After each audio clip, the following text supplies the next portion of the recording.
청나라 인질로 끌려간 소현세자는 그곳에서 선교사 아담 샬과 만나며 눈부신 청나라의 서구 선진 문물들을 보면서 우리 조선도 더 이상 우물한 개구리처럼 살아서는 안 된다는 생각에 점차 개화의 필요성에 눈을 뜨게 됩니다.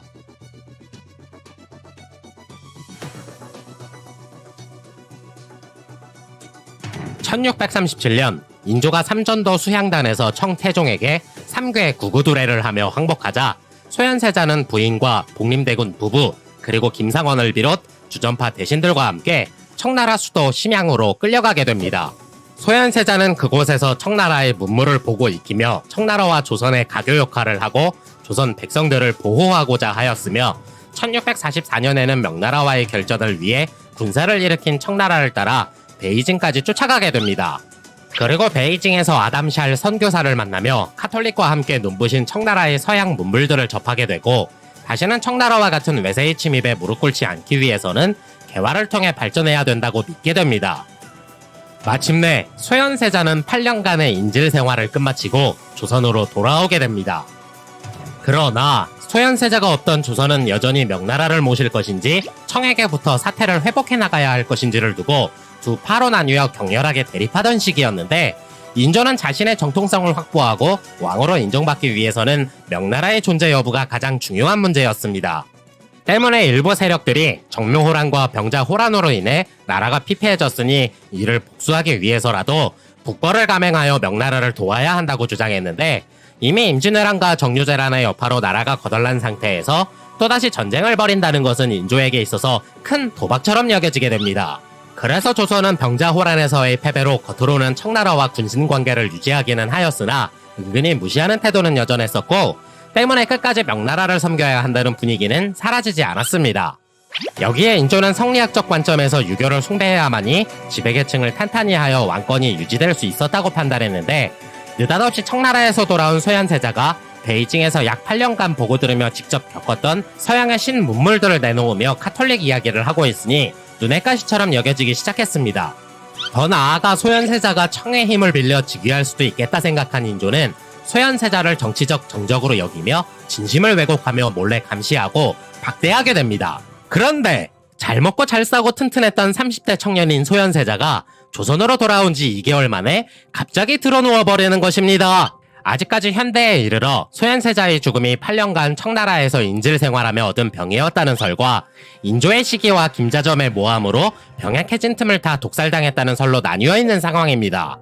하지만 조선왕조실록 인조실록 46권에 나와있는 소현세자가 죽기 직전의 모습을 기록한 내용 때문에 대부분 독살당했다고 많이 알고 있는 상황입니다. 여기에 덧붙여 소현세자가 사망하며 마땅히 슬퍼해야 될 아버지 인조의 행실에도 의문을 남길 만한 기록들이 보이게 되는데 첫째, 왕세자가 사망하였는데 3일장으로 끝낸 점. 둘째, 1년간 입도록 되어 있던 상복을 일주일 만에 벗은 점. 셋째, 세자의 무덤을 원이라 표현하지 않고 대충 아무 곳에나 묻은 점. 넷째, 세자가 사망하고 세자빈 강씨를 2명을 씌워 폐출한 뒤 사사한 점. 다섯째, 차남 복림대군을 세자로 앉히며 소현세자의 아들들을 유배지에서 사사한 점을 들 수 있습니다. 당시 소현세자의 친청사상과 대청 실용주의는 청나라를 원소로 생각하는 대명사상과 정반대의 성격이었으며 그런 명나라를 여전히 군주로 모시고 있는 인조의 생각과도 완전히 배치가 되는 부분이 있었기 때문에 소현세자가 돌아와서 여러 서양의 문물들을 내놓으며 청에 대해 우호적인 입장만을 내놓다 보니 그 부분이 곱게 보일 리가 없었을 것입니다.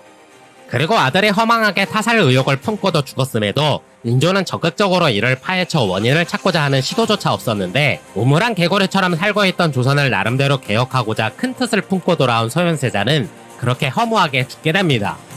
아무튼 이후의 조선은 기존에 있던 정치 정당들이 다시 청나라와 친하게 지내자는 공서파, 청나라는 오랑캐니 배척해야 된다는 청서파로 나뉘게 되었고 여기에서 각자의 사상과 관점에 따라 공서파는 다시 김자점의 낙당과 원두표의 원당으로 청서파는 송시열의 산당과 김육의 한당 등으로 나뉘며 대혼란의 시기가 다가오게 됩니다.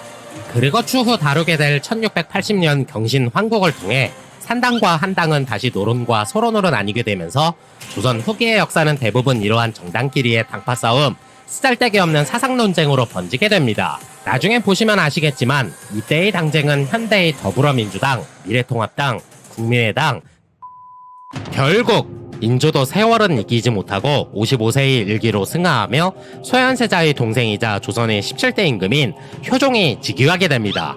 인조는 정묘호란과 병자호란 등 두 번의 호란을 거치면서 어지러운 시대가 이어졌으나 명나라와의 명분반 합세와 현실을 제대로 보지 못했고 소현세자를 죽음으로 내몰면서 처음이자 마지막이었던 대도약의 시기를 맞이하지 못하고 우물안 개구리로 살게 됩니다. 유럽은 향신료 무역을 위해 한창 신대륙 발견의 혈안이 되었던 시기였는데 여전히 조선은 근시안적 사상에 갇혀 중국과 일본 이외에는 다른 나라가 있는지도 몰랐을 만큼 무지의 극치를 달리고 있었다고 봐도 틀린 말은 아닌 듯 싶습니다. 더불어 네덜란드 동인도 회사 출신이었던 얀 반스 벨테브레이가 제주도에 표류하며 서구 열강들의 사정이 어떤지 간접적으로나마 알 수 있었음에도 국왕의 지위를 지키기에만 급급했고 그 밑에 정치인들은 자신들의 권력만을 우선시하며 조선은 이때를 기점으로 점점 망국의 길로 들어서고 있다고 봐도 무방할 정도였습니다. 그런 조선의 상황은 약 350년이 지난 지금 역사는 또다시 반복되고 있습니다. 영상이 재밌었다면 좋아요와 구독 부탁드리겠습니다.